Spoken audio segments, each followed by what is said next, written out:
So the raid commenced at around 1:30 today, and there was about 9 plainclothes security forces that entered the Madame Mansour office, and they confiscated everyone's phones after asking them to essentially open them and allow them to be browsed.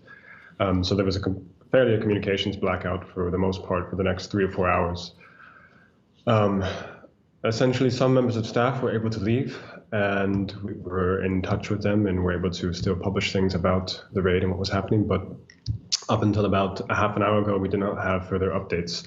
At that point, 3 of our staff, our chief editor, Lina Atalla, our managing editor, Mohamed Hamama, and one of our senior reporters, Rana Mamdou, were arrested. 2 of our other staff members who are foreign nationals, one is a US national, one is a UK national, was left the premises of our office and taken to their homes. The idea at the time we thought was that they were going to be deported. However, thankfully they were released. They're at their homes now. Our lawyers and a member of the journalist syndicate in Egypt have been trying to enter the Do'i police station where we believe Lina and Hamama and Rana are being held. They have not been able to enter at this point. That is kind of the latest. And also we just heard actually moments before I came on the air that Shadi Zalat, the editor that was arrested over the weekend, has been released. He was let out on Cairo's Ring Road, and his lawyer was in touch with us minutes before going on air. Okay, so we now have three people still under arrest, and the editor who was arrested yesterday has now been released, you were telling us.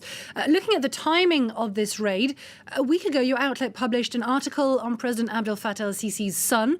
Can you tell us more about that? Could it be linked?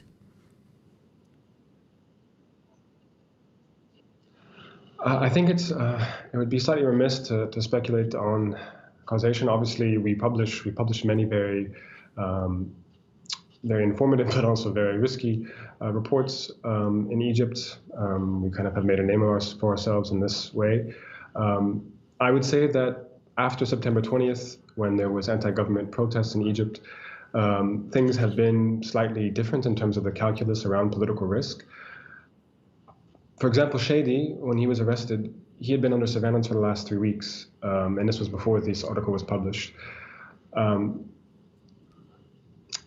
My personal opinion, I think there's definitely something where we publish a very sensational and risky news piece that, and you see these kind of escalations after. But I can't tell you clearly, in part because the actual government does not provide any account of what's happening. It's entirely opaque. There is zero transparency and communication with anyone. So we're left to speculate. And an informed speculative guess is that there could be something related to this, but you're always left guessing.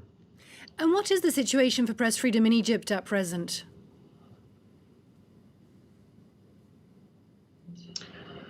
I mean, I think depending on what happens here in the next days or so, it could be a death knell for press freedom in Egypt. I think Madame Mansour has operated in this rarefied space where we've been able to publish things that no one else has. I mean, I speak to Egyptian journalists on a daily basis, and I mean, these are people outside of Meda's offices and even those inside Meda, and there's a constant worry and fear of retaliation, of arrest, of, I need to provide for my children. I can't risk this, even if it is very important information.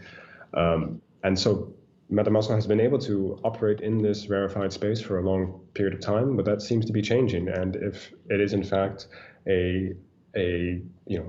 several of our very prominent members have been arrested, I'm not sure how we figure things out and continue.